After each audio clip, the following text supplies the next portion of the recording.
the strength of Jesus. The people were all so amazed.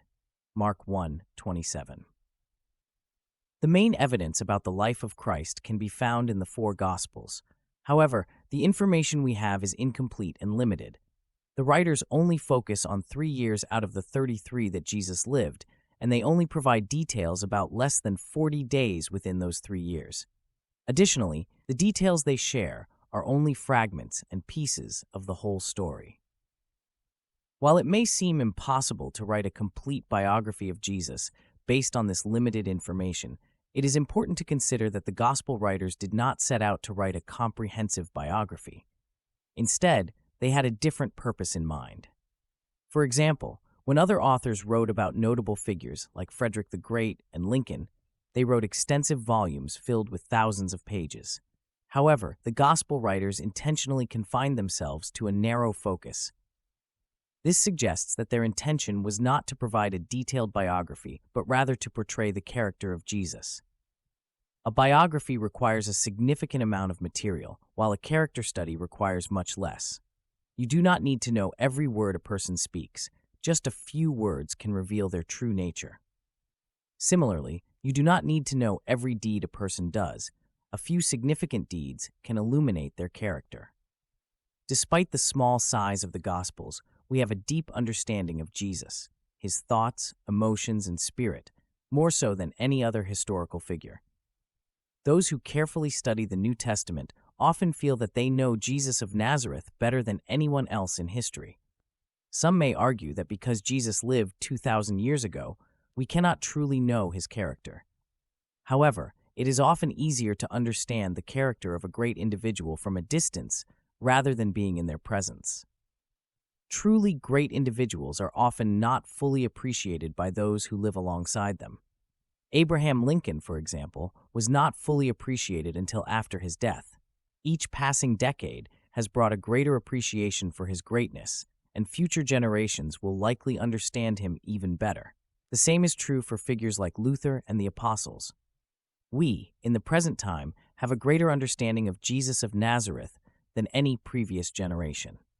A great person is like a mountain. Their true scale and magnificence can only be grasped when viewed from a distance. Jesus is no exception. Each generation that follows will gain a deeper understanding of his greatness.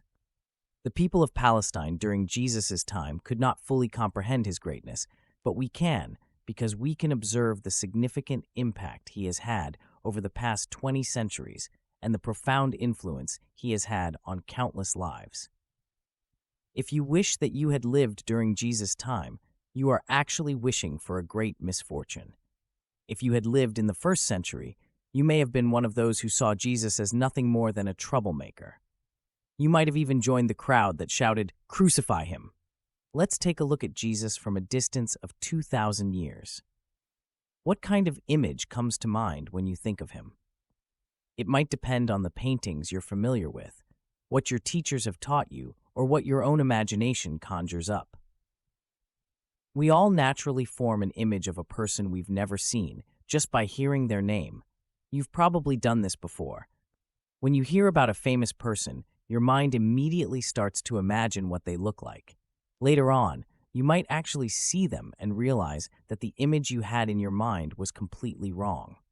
It's possible that you were influenced by paintings, misled by teachers, or led astray by your own imagination. Instead, we should try to see Jesus as the people who lived alongside him in Judea and Galilee saw him. They heard his voice, saw the light in his eyes, and observed his facial expressions. They are the best witnesses of what kind of person he truly was. So let's pay attention to the impression he made on the people rather than solely focusing on what Jesus himself said. He wasn't a hermit or recluse. He lived among people and interacted with them, giving us plenty of material to understand how he was perceived by the people of his time. What was the initial impression Jesus made on his contemporaries? What has been your first impression of him? Did he come across as calm and gentle, or weak and sickly? Have you always imagined him as pale, emaciated, and gaunt, like many paintings depict him? This wasn't how he appeared to the people back then. If we open the Gospel according to St. Mark, in the very first chapter, we can see 4 different instances where it tells us about the impression Jesus made on people. First, it talks about the impression he made on John the Baptist. John was a powerful figure, the mightiest one to ever emerge in Judea. Yet, even he acknowledged that there was someone even mightier than him coming. When Jesus came to be baptized, something remarkable happened. John, who had called people to repentance and fearlessly faced the greatest individuals of his time, hesitated and said, "I cannot baptize you. I should be the one getting baptized by you." That's the kind of impression Jesus made on this courageous reformer from the desert. Let's look at another example. One day, Jesus is walking along the shore of the Sea of Galilee and sees 2 men fishing. He tells them, "Come with me," and immediately they leave their nets and follow him. A little further, he sees 2 other men and says the same thing, and they also leave everything to follow him. This made a big impression on them.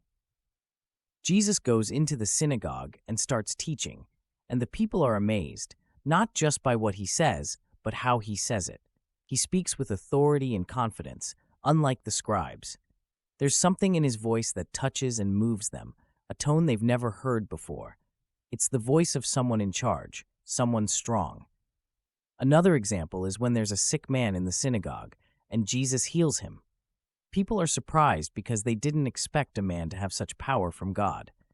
In all these instances, the first impression of Jesus is one of authority, control, power, and leadership. He is a strong and influential man. That's the main message we find in all the Gospels. They show us many examples of Jesus' power. He attracts people to him. Wherever he goes, a crowd gathers around him. At the seashore, the crowd is so big that they push him into the water and he has to get into a boat.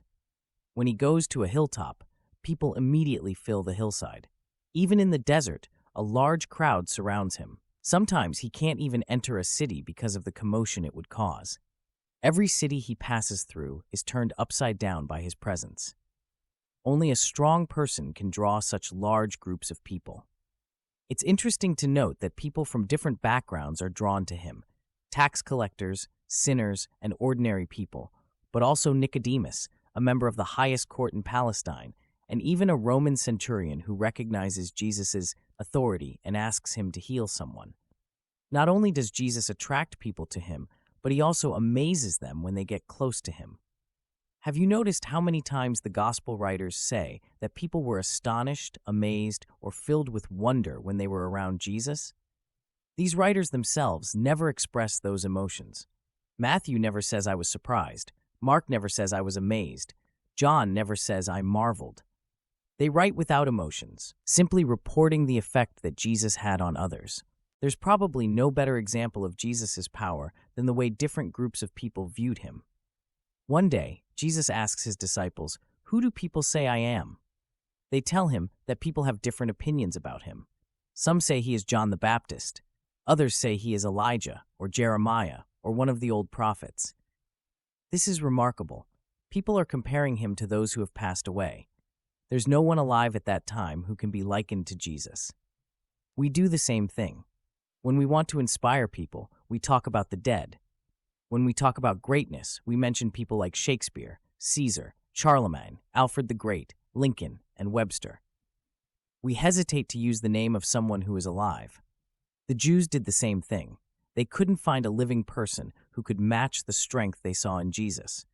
He was like a giant from the past who had returned to earth, bringing with him even greater powers after his time in the realm of death. This clearly shows that to them, Jesus was an incredibly powerful man.